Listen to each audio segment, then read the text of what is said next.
You're listening to Big World Network.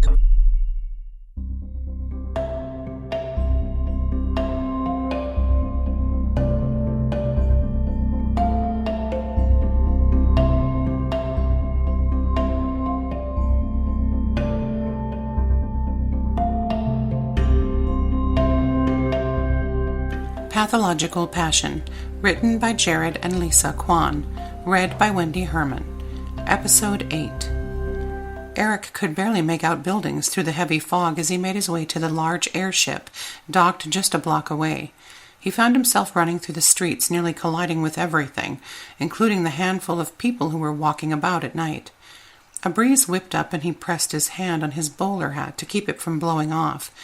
With a sense of déjà vu, Eric looked down and noticed what seemed to be a steam-powered handgun resting in a leather holster inside his black suit coat.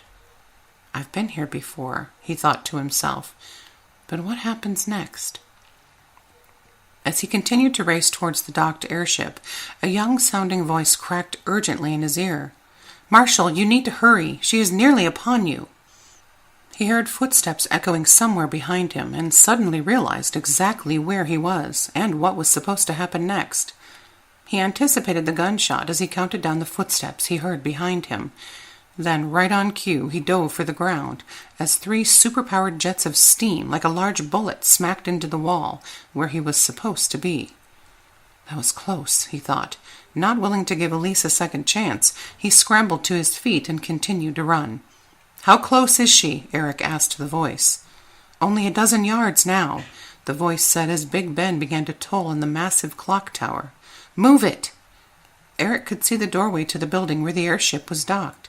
He glanced up for a moment at the massive vessel, impressed by the large capacity balloons holding the ship in the air. Then he heard the crack and whiz of another steam bullet being fired at him. This one managed to graze across his shoulder, just shy of breaking any skin. He entered the building, and instead of continuing up the stairs, he stepped off to the side and drew his weapon. Eric rested his back against the brick wall as the running footsteps raced towards the building. Just as he expected, Elise ran inside and didn't see him in his ambush position. Her red trench coat and fedora were the same as he remembered, as well as her tightly laced knee-high boots. He reached out with his left arm and wrapped it loosely around her neck, stopping her in her tracks. Instinctually, he raised his weapon and lightly jabbed it into her back. "If this is how you treat women, then you're going to be single a lot longer," she snapped. "You're not going to kill me this time," Eric said. "Look, this chemical should be wearing off, so you won't be seeing me anymore," Elise said. "So what was the shooting for? A goodbye message?" Eric asked. "I was just trying to end the dream," Elise said. "I think it would help if you left me alone." "For the record, you were chasing me." Eric pushed her away. "We are out of time," a voice shouted down the stairs at Eric. Then an explosion forced Eric and Elise into each other's arms. Quickly, Elise pushed away. "Enough of that," she said with an irritated tone. "Right, that was me," he said, and started to run up the stairs. He paused as sirens started to wail in the distance. "I don't know what happens next, but it might be safer if you followed me." He watched as Elise folded her arms and stuck her nose up at him. "Or you can stay here and die." Eric reached the flight deck just in time to see an explosion about a mile away. He ran onto the airship where a few people were waiting for him. "What are your orders, sir?"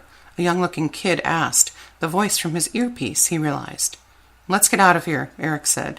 "What is going on, anyway?" "The city is under attack, and we are the only airship left," an old man standing nearby said. Eric could feel the airship push away from the dock. He looked back to see Elise reach the platform, but miss her opportunity to get on. He tipped his head to rub in the fact that he had tried to get her to come along. "What weapons do we have?" Eric asked the others. "Of course we have the 2 lightning cannons and the 4 ultra-steam-powered cannons," the old man replied. "However, I am not sure they will be effective against that thing up there."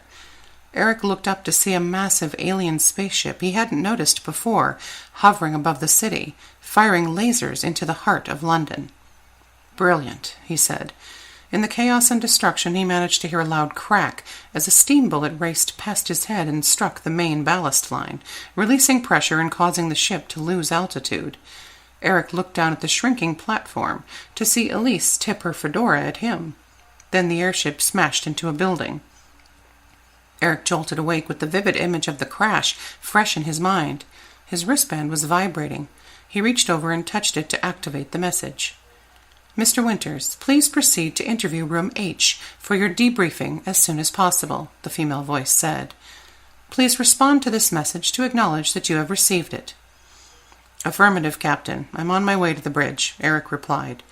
He grumbled as he rolled off the bed and opened the wardrobe, which was packed with an astonishing number of clothes, but all some variation of swimwear or lounging attire. With only these options, he wasted no time changing into swim gear and headed to the interview. As he exited his room, a light started flashing to guide him to the interview room. The clicking of his red flip-flops echoed in the hallway. After a few turns, he arrived at his destination. "Come in," a voice said from inside. As he entered, he was taken back that Elise herself was standing in front of him. Without being prompted, he sat down. "This is the only interview that is off the record," Elise said. "So let me guess," Eric said sarcastically. "This is where you kill me and I disappear for good, with no questions asked." "Wow, you are observant," she replied. "I guess you figured it out, so there's no reason to beat around the bush." "What?" Eric asked with a slightly more serious tone. "Given the unique circumstance of the situation, I am going to give you an opportunity of a lifetime," Elise said. "Okay," he replied. "Lay it on me." "I am going to offer you a position at Zephyr's," she replied. "But you dislike me. Why would you want me around?" he asked suspiciously. "Let me be straight. No one can ever know that we shared dreams," Elise stated. "So you're buying me off?" Eric asked, sitting forward. "Or you're really just keeping me around to be a guinea pig?" "Look, I am trying to resolve this, so take the job," she said. "I will, on 2 conditions," Eric said, leaning back. "You are in no position to make conditions." "Actually, according to you, I am in a great position to make conditions," he retorted. "Fine. What are they?" she asked impatiently. "First, you have to offer my roommate a job also," he said as he started to stand up. "And?"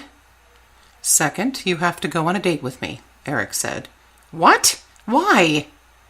"Because despite what you think, I think we have a thing, and one serious date should help us know for sure," he replied. "No way! If I date someone right after I hire them, it will look suspicious," Elise said with her hands in the air. "Okay, then, the next dream we share, you have to treat it like a date, serious and friendly, and most of all, no killing." "Fair enough," Elise replied. "However, the killing bit might not actually be within my power." "Well, then no killing on purpose," he said. "Deal," she replied.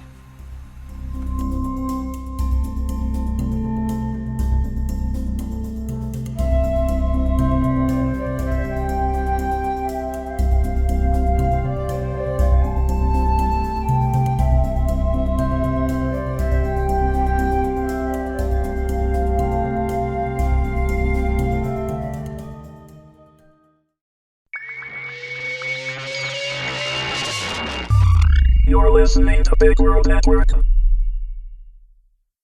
Music by Kevin MacLeod.